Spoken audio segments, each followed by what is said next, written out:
வாழ்க வையகம், வாழ்க வையகம், வாழ்க வளமுடன். வாழ்க வையகம், வாழ்க வையகம், வாழ்க வளமுடன். குரு வாழ்க, குருவே துணை. ஆசான் அருட்தந்தை வேதாத்ரி மகரிஷி அவர்கள் நம்மோடு சுக்குமமாக நிறைந்திருந்து நம்மை என்றென்றும் வழி நடத்துவாராக.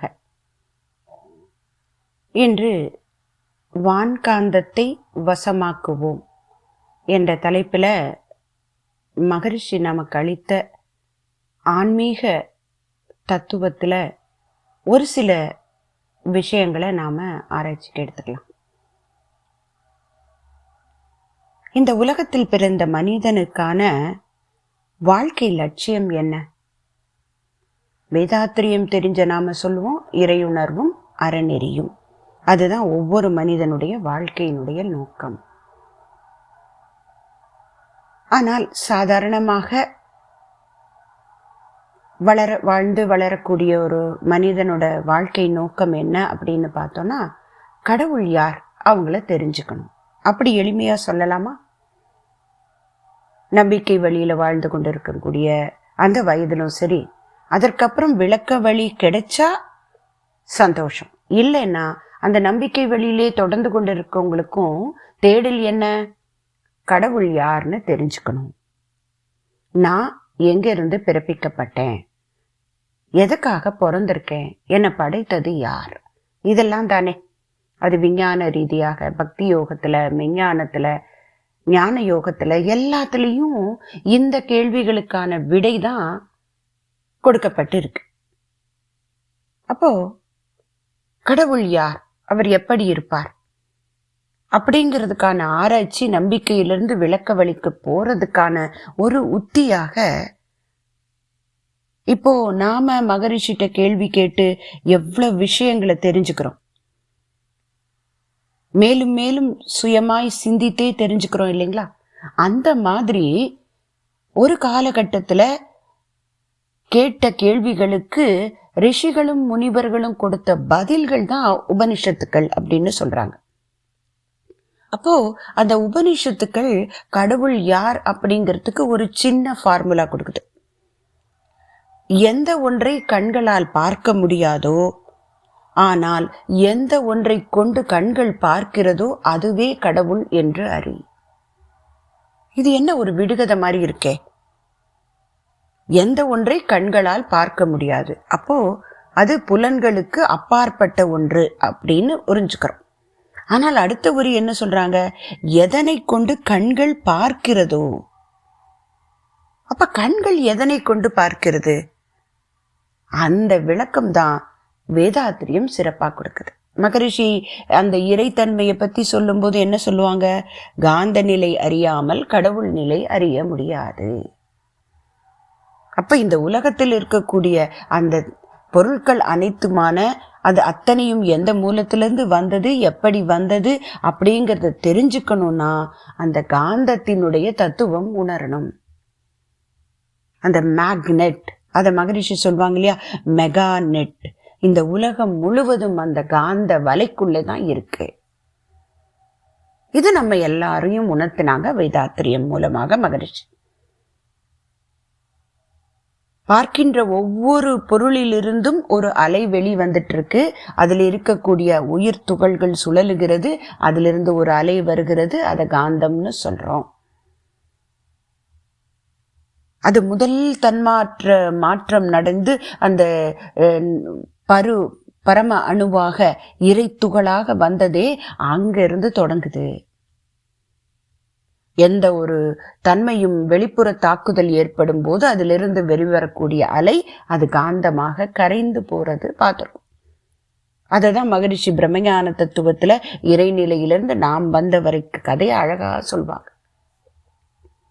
அதற்கப்புறம் அதை அழகா டிஃபைன் பண்ணுவாங்க. எல்லா பொருட்கள் உயிரினங்களை தவிர எல்லா பொருட்கள்ல வெளிவருவத யுனிவர்சல் மேக்னட்டிசம், வான்காந்தம் அப்படின்னும், ஜீவன்கள்ல இருந்து வெளிப்பட்டா அது ஜீவகாந்தம், ஜீவன் உடலுக்குள்ள இருப்பது ஜீவகாந்தம், அதை தவிர மற்ற எல்லா அசேதன பொருட்களிலும் வெளிப்படுத்துவது அதுவும் காந்தம் தான், ஆனா அதற்கு பேரு வான்காந்தம். அப்படின்னு சொல்றாங்க. அப்போ ஒவ்வொரு மனிதனுடைய ஜீவகாந்தமும் எந்த நேரமும் அந்த வான்காந்தத்தோடு இணைந்தே தான் இருக்கு அப்படிங்கிறாங்க. இதுக்கு உதாரணமா இப்போ ஒரு கிணறு இருக்கு, அந்த கிணத்துல ஊற்று இருக்கு, அந்த ஊற்றிலிருந்து நீர் வந்துட்டே இருக்கு, நமக்கு தெரியும். அந்த ஊற்று நீர் அந்த கிணற்றுல கீழே இருக்கக்கூடிய அடியாழத்துல அது மறைமுகமாக கடலோடு இணைத்து தான் இருக்குமா? அப்ப அதே போல இந்த உலகத்துல தோன்றிய அத்தனை ஜீவராசிகள், பொருட்கள், அவைகளிலிருந்து வெளிவரக்கூடிய காந்தம் அத்தனையும் ஒன்றுக்கொன்று தொடர்புல தான் இருக்கு. அப்படி தொடர்புல இருக்கிறதுனாலதான் இன்னைக்கு விஞ்ஞான வளர்ச்சியில எங்கேயோ உட்கார்ந்து கொண்டு எங்கேயோ இருக்கின்றவர்களை நாம விஷுவலா பாக்குறோம், அவங்க பேசுறத கேட்கிறோம். இன்னும் அதிகமான விஞ்ஞான வளர்ச்சியில அவங்கள தொட்டு கூட உணர முடியும். அப்போ இது எல்லாவற்றுக்குமான அடிப்படை காரணம் காந்த தத்துவம் அப்படின்னு மகரிஷி சொல்றாங்க. அப்போ ஒவ்வொரு ஜீவனுக்குள்ளேயும் அந்த ஜீவகாந்தமானது வான்காந்தத்தோட தொடர்பு கொண்டு இருக்கு. அப்போ அந்த வான்காந்தத்தை அதிகமாக வாங்கி கொண்டு நம்பசப்படுத்துவது எப்படி? ஏன்னா இந்த ஜீவனுக்குள்ள இருக்கிறதும் காந்தம்தான், வெளியில இருந்து வர்றதும் காந்தம்தான். அந்த இரண்டையும் எப்படி ஒருங்கிணைத்து கொண்டு ஒவ்வொரு ஜீவனும் தன்னை காந்தத்தால் அதிக காந்தமயமாக்கி கொள்வது? ஏன்னா நமக்கு காலை முதல் இரவு வரை ஒவ்வொரு வேலையை செய்யறதுக்கும் காந்தத்தன்மை வேணும். அது உடலில் உள்ள உயிர்த்துகள் சுழல்கிறது, அதிலிருந்து வெளிவரக்கூடியதுதான் ஜீவகாந்தம்னு சொல்றோம். அது எத்தனை யூனிட் தேவைப்படுது? ஒரு கணக்கு இருக்கு. ஏன்னா மனம் இயங்கணும், புலன்கள் இயங்கணும், அதற்கு அப்புறம் நாம எண்ணமாகவும் இயக்கி கொண்டிருக்கோம். 5 புலன்களின் வழியாக உயிரின் ஆற்றல் அழிவதையே இன்பம் என்று உணர்மயக்கம்னு சொல்றாங்க. அப்போ நாம பார்க்கக்கூடிய எல்லாமே கேட்டு ருசித்து 5 புலன்கள் மூலம் அனுபவங்கள் ஜீவகாந்தத்தை செலவு பண்ணி அனுபவிக்கிறோம். அப்போ வரவும் வேணும் இல்லையா? வரவிருந்தா தானே செலவு நல்லா பண்ண முடியும். அப்போ அதற்கு என்ன செய்யலாம்? மகரிஷி கொடுத்திருக்கக்கூடிய அகத்தவங்களும் ஜீவகாந்த பெருக்க பயிற்சியும் நமக்கு வான்காந்தத்தை அதிக அளவு நம்முள்ளே நிரப்பிக்கொள்ள நமக்கு துணை செய்கிறது. ஒவ்வொரு தவமும் ஒவ்வொரு மாதிரியாக நம்முடைய இருப்பை அதிகப்படுத்துவது. இருப்பை அதிகப்படுத்தணும், செலவையும் குறைக்கணும். இது ரெண்டும் இருந்தாதான் வாழ்க்கை நல்லா இருக்கும் இல்லையா? அது பொருளா இருந்தாலும் சரி, காந்தமா இருந்தாலும் சரி. தேவையான அளவு செலவு நடந்துதான் ஆகணும். ஆனா அதற்கு இருப்பு அதிகமாக இருக்கணும், கூடவே ஒண்ணு செலவையும் குறைக்கணும். அப்ப அதற்கு தான் 5 புலன்களின் வழியாக செல்லக்கூடிய ஆற்றலை அந்த மெயின் டேங்க் பக்கமே திருப்பி விடுற மாதிரி தவம் செய்யறோம். ஜீவகாந்த பெருக்க பயிற்சி என்ன செய்து? ஒரு புலன்கள் மூலமாக விளக்கை பார்த்தோ இல்ல கண்ணாடியில் நம்ம உருவத்தை பார்த்தோ நம்மிடமிருந்து சூக்குமம் வெளிப்படுவதற்கு நாமே காரணமாகி அங்கே ஏற்படக்கூடிய வெற்றிடத்தை வெளியிலிருந்து வரக்கூடிய வான்காந்தத்தால முழுமையாக நிரப்பிக்கொள்கிறோம். இது ஒரு வழி.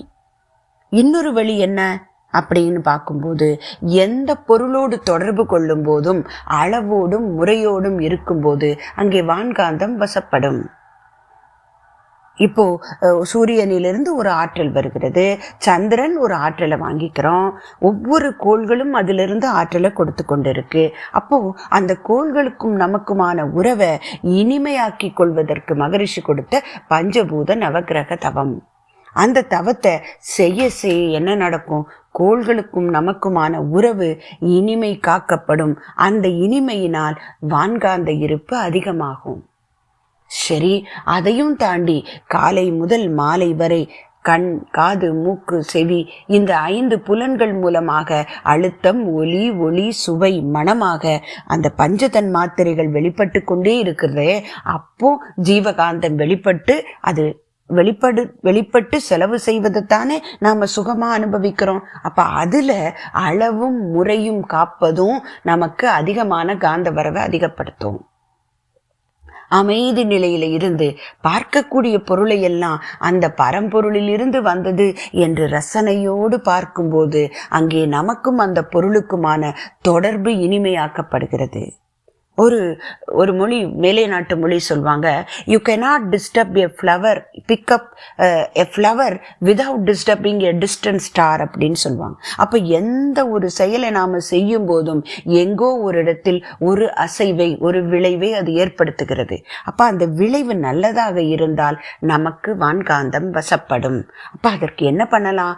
நாம் பார்க்கக்கூடிய பார்வையை மாற்றிக்கொண்டு எல்லாவற்றுக்குள்ளும் இறைத்தன்மையை பார்க்க பழகிறதும் வான்காந்தத்தை வசப்படுத்தும்.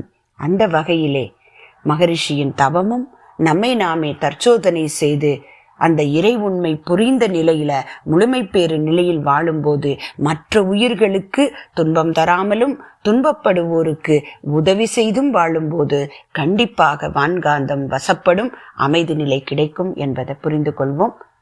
வாழ்க வளமுடன். வாய்ப்புக்கு நன்றி. வாழ்க வளமுடன். ஸ்கை வேதாத்ரி அமுதம் சேனலை சப்ஸ்கிரைப் பண்ணாதவங்க சப்ஸ்கிரைப் பண்ணுங்க, பெல் பட்டனை டச் பண்ணுங்க. அப்போ தான் நாங்கள் போடுற எல்லா வீடியோஸும் உங்களுக்கு கிடைக்கும்.